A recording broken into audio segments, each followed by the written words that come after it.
Hello, ladies and gentlemen. Thank you for joining us. I'm Pastor Rosemary, the Astrology Angel, and this is your weekly horoscope transmission from your weekly guardian angels, your angels each day that guard and give you strength over each day of the week. The seven energies that created the world. All right, now, this is for the week of March 22nd, Sunday, through the 28th of March, which is a Saturday. To begin the week, we want to start with this theme from the book of the prophet Ezekiel. Ezekiel chapter 1, verse 14, stating, "And the living creatures ran and turned as the appearance of lightnings." This is very exciting, because this is a week where people feel that things are just beginning. And of course, spring is in the air. So some of that is because of that. But there's also a lot of excitement, because a lot of prophecies in Scripture are coming to pass. They're coming to fruition. They're beginning to show and bear fruit that actually Scripture does come to pass. And actually things do play out as promised. People feel that things play out again. They feel that it must play out in some kind of left brain linear fashion. That's really not how any of this works. It works through more of a right brain, pictorial, symbolic, and triggered responses where people are triggered by pictures, symbols, sounds, that kind of things. Things that they are not really guarded against, because people are very guarded with the left brain, but things go right past the left brain and right into the right brain and into the pineal awareness, because people are focusing on the logical left brain noise, and that acts, you can say it's a guardian if you want, but it also acts as just something that distracts people while something else is actually going on. Kind of like how a magician or a hypnotist gets things to happen. One distracts on one hand, and then on the other hand, that's where things are actually going on. Now there's a deeper aspect to this that gets into higher realms, and again we're going to say this. Which is above which, science or magic? They work together, obviously. And consciousness is what sits above the right and left brain, or the pineal sits above the right and left brain, obviously. So there's a different kind of consciousness that resides over magic or science, and that's where miracles happen. Miracles happen in the pineal consciousness of Christ, the Christos, or the white unicorn. That aspect of the being. 22nd, when the mighty Archangel Michael, or Mikha'il, is going to oversee a lot of fun, blissful, and exciting things happening because of the impending storm on the horizon. People feel better when perfect storms are on the horizon. People feel more excited and more happy when they feel something brewing. And a great sense of relief when these kind of storms actually break out. There's all kinds of things in the air right now. And again, we want to refer you to Ezekiel chapter 1, verse 14. Again, we'll state it again. "And the living creatures ran and turned as the appearance of lightnings." These creatures are all around us. The 23rd, the Archangel Gabriel, he watches over alliances forming. This is important, to compete against Sagittarius. There's a lot of alliances forming sort of under the radar this week, the 23rd.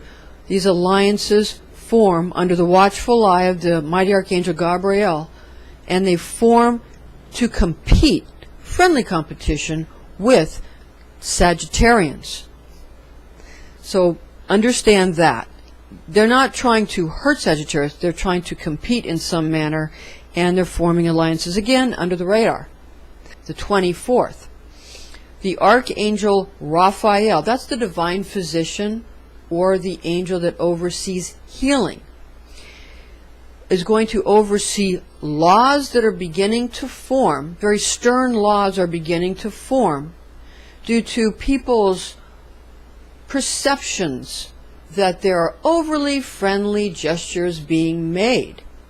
And this is due to people who want to have everything wrapped up nice and tight and under their control, and sort of a strict, oh, now they can feel safe because things are under control. But in actuality, nothing's ever really under control. Control's illusion, because God controls everything. And God is unfathomable, is he not? You can't fathom the depths of God and those aspects of the self that are well above the overself, because, and this is why, this is very important, people who are interested in strict laws, and they're fine, but that's the divine substantial and the substantial. There's 4 levels. The top level, where God resides, is the divine unsubstantial, the divine unsubstantial. Can't quite place it. Because the minute you mention God or anything, or give anything a name, you've already brought it down a notch into a realm that is the opposite from God, quite the opposite, into the world of the adversary, the minute you mention it. So that's the divine unsubstantial. The second world then is the divine substantial, and that indeed is the angelic realm. And that's where people feel safe, because they feel like they can get their teeth sunk into something, or they can get their arms around something. They feel like they can grasp it with their mind, with something. They can understand it. And then they feel they can control it. But they have to go into the divine unsubstantial to control it, and that, by its very definition, is not controllable. Say what? Now, the third level is the unsubstantial. And that's where Adam and Christ reside, in the unsubstantial. And because Christ and Adam are unsubstantial, they're connected to the divine unsubstantial, or God, and rule over the angels, yet are less than the angels, yada yada, because the angels have to hold Christ up, and lest he would dash his foot upon a rock, right? He has to be lifted up by them. He doesn't have wings, does he? Because he's the unsubstantial, connected to the divine unsubstantial, and guarded by the divine substantial. Now, the final 4th realm, where we find ourselves, those of us who are mere mortals and humans, or that aspect of ourselves, is the world of flesh, and that's where we have the substantial. So people want to know, is this person a substantial person, or is this person a substantial person? And again, that's quite the opposite of a Christ-like figure who is unsubstantial or ungodly. Because to be substantial, you got to get your hands dirty, and you got to get in there, and you got to make money.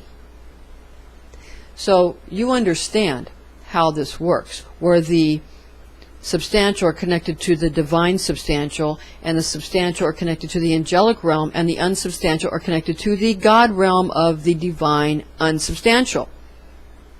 So that's how these 4 worlds play out, and Raphael wants you to know that. On Thursday, the 26th, the mighty Archangel Metatron, the divine light and voice of God, welcomes Leos and all solar deities into the newfound discipline and love of God's laws that come down through these various worlds into a casting system, where people are cast into certain systems based on their skills. And it all happens quite naturally, so one must, right across one's forehead, know thyself. At least put that on your temple, because it's written on every temple, is it not? Every mystery school, know thyself. Because people think that if they should learn how to be like these people, they would do well. If they should learn how to be like those people, they would do well. you're not going to do well being anybody but yourself. You need to know what you're good at, what you're not good at. If you're good at being mischievous, that's fine. It works for you. If you're not good at it, and you're good at being disciplined, and you're good at following laws, then that works for you. You have to do what works for you. You already know what works for you. Do what works for you. Don't try to copy someone else to the point where you're not being yourself. Now, we can all learn from each other. And people imprint on other people, obviously. However, there is a certain imprint that you have deep within you as who you really are. And you know that. You know what works for you. You know what's worked in the past. You know what's going to work now. You know what's going to work in the future. So just do that. Don't try to be something you're not at your very core. And you'll do much better. Remember, know thyself. Okay, now, on Friday the 27th, we have the mighty Archangel Uriel. And he is happy to reunite with other friendly angels on Friday the 27th. That's a very good day for reestablishing relationships, especially if you want to invoke the powers of the mighty Uriel on Friday the 27th. On Saturday the 28th, we have the mighty Archangel Cassiel. And he guards the stargates of the great Selene moon and Venus, one of the morning stars, Venus and Mercury, morning stars that herald the coming of the great solar deity, the sun. Now, in preparation for offensive moves by Gregory in the sect of Uranians and Jupiterians and Plutonians, this is what Cassiel is guarding the lunar and Venusian stargates against on Saturday the 28th. So there's a lot going on the surface where people feel they know where, if they're playing chess, where all their pieces are. But there's things going on under the surface, which really goes on in the mind, moves and aspects and facets not perceived, that really can cause a problem. Now, people have asked, about how many aspects do I have to know? How many facets do I have to know to make sure I'm safe and I know for sure each day what I'm doing?